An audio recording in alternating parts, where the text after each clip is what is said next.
Crossovers and tie-in stories have long been a part of the comic book industry, and have provided an intriguing way of telling overarching stories. Usually crossover events are big, with readers seeing some of their most beloved characters get in on the action, or get affected by it. So today we are taking a look at some of the most extreme cases, ones that are absurd and wild and a real good time, with our list of the top 10 craziest DC crossovers. We're going to be primarily looking at crossover events that occurred amongst DC characters, but we do have a few odd crossovers including other comic properties. DC is known for having a good time with others in their panels. So with that in mind, let's get to it.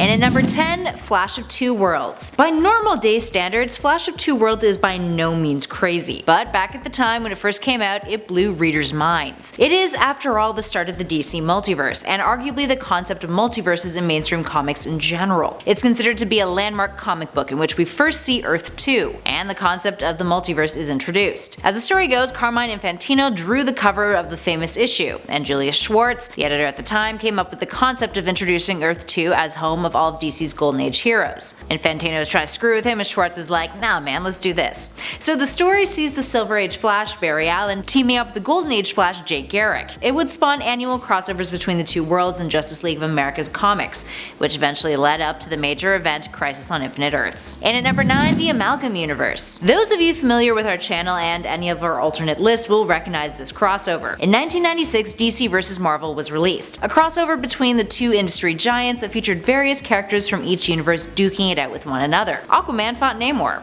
The Flash fought Quicksilver. We saw Superman vs. the Hulk, and Batman vs. Captain America, and Wonder Woman vs. Storm. You guys get the idea. The whole crossover led to a 12-issue crossover universe, referred to as the Amalgam Universe, which is short for amalgamation, in which we got to see Marvel and DC characters amalgamated together, like Darkclaw, who was the combination of Batman and Wolverine. Eventually, in the series, the universes are returned to normal by the end of issue 12. Moving on to number 8, Wonder Woman and the Bionic Woman. This one definitely falls into the absurd category.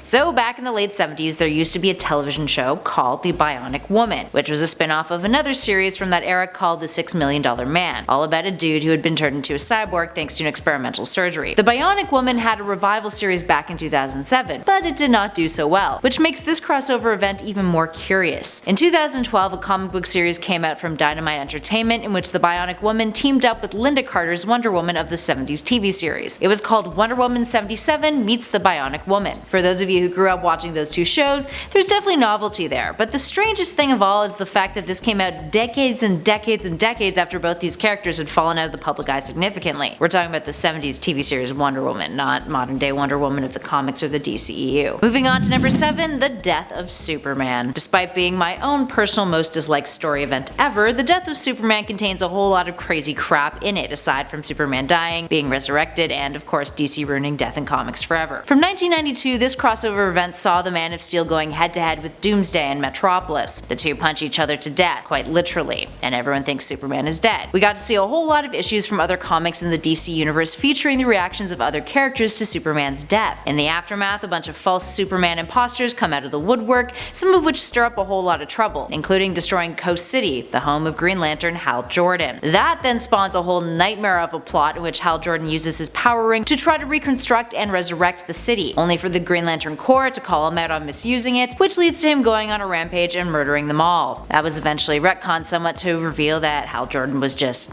possessed by Parallax. Meanwhile, turns out Superman wasn't actually dead after all, and that he was just in a Kryptonian coma, which just made it look like he was dead, because apparently a Kryptonian coma looks just like regular human death. The whole thing was very stupid and kind of all over the place. Moving on to number 6, Batman KNIGHTFALL. In 1993, one of Batman's most iconic moments occurred in a crossover story called KNIGHTFALL. In it, Batman is struggling with burning out and ends up losing badly to Bane, who manages to break the hero's back. Batman has to sit out for a while, and because of this, an apprentice named John Paul Valley ends up taking the mantle for him, but becomes really troublesome, abusing his power and becoming increasingly violent. It gets to the point where Jean Paul is clearly unstable and has trashed Batman's reputation. Eventually, Batman is healed thanks to some paranormal fun times, but in the aftermath of KNIGHTFALL, Bruce briefly passes the cowl down to Dick Grayson, Grayson. It's a whole thing. But the most iconic thing is that image of Bane breaking Batman's back. It's a biggie. And at number 5, Harley and Ivy meet Betty and Veronica. Sounds like a wacky concept, doesn't it? In this crossover, we see Harley Quinn and Poison Ivy swapping bodies with Archie Comics' Betty and Veronica. The whole story is filled with shenanigans as the four characters pretend to carry on as if everything is normal, all while trying to figure out how to reverse the body swap. This goes down after Harley and Ivy try to stop Veronica Lodge's father from destroying a swamp located in Riverdale. There's a lot of other weird stuff that goes down in it too, like Catwoman low-key being a mega fan of Josie and the Pussycats, Reggie Mantle believing that he is in fact the Joker after suffering a head injury, and even some magic meddling from Sabrina the Teenage Witch. And at number 4, Blackest Night. Blackest Night occurred between 2009 and 2010, written by Jeff Johns and penciled by Ivan Reis. The story consists of a character named Necron, who is death personified, going around and reanimating dead superheroes as a means of eliminating all life and emotion in the universe. The whole theme behind it was emotion, but what it's most remembered for is its zombified versions of various heroes, and how utterly terrifying they looked. Hal Jordan and the rest of the Green Lanterns end up battling the Black Lantern Corps, who are made up of all of those that Necron has resurrected. There's also a part in it in which Black Hand digs up Bruce Wayne's skeleton as part of a ritual, and then licks his skull. It is a fun time. Up next, number 3, Milk Wars. Milk Wars is a strange one, but it's also really cool.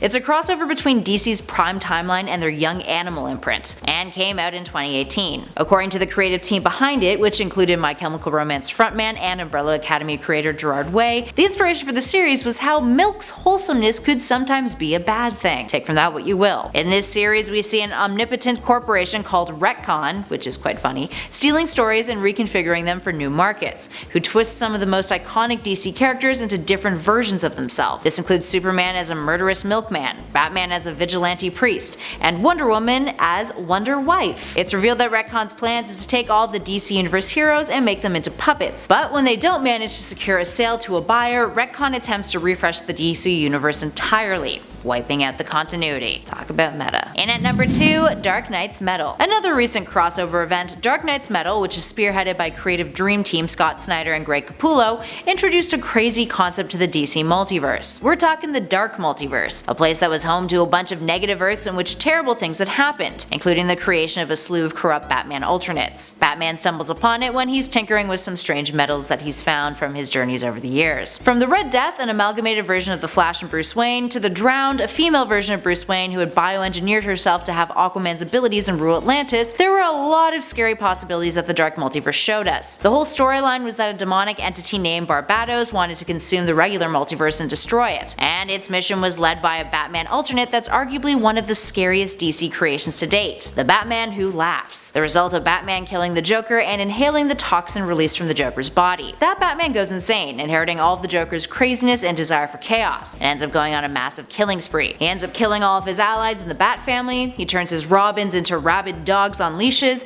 and murders the Justice League before he heads on over to Batman and the Justice League from the Prime Timeline. His character was so popular that he's even returned in his own solo series, tormenting the Dark Knight some more. And finally, in at number 1, Doomsday Clock. Another recent crossover event, one that is actually still ongoing at the time of this recording. Doomsday Clock is a DC crossover in which the characters from the Watchmen universe have been integrated into the Prime continuity. It's revealed that the creation of the New 52 reboot, or reset of the universe rather, was all thanks to Dr. Manhattan's involvement after Flashpoint. The crossover is meant to be a sequel to the original Watchmen by Alan Moore and Dave Gibbons, with the whole story beginning with Batman discovering the smiley face button in his Batcave. A lot of stuff happens. The comedian has been brought back to life, there's a new Rorschach working with Night Owl, and it's all leading up to an assumed confrontation between Dr. Manhattan and Superman. Despite how absurd this all sounds, especially to Watchmen fans, the series so far has been getting decent reviews.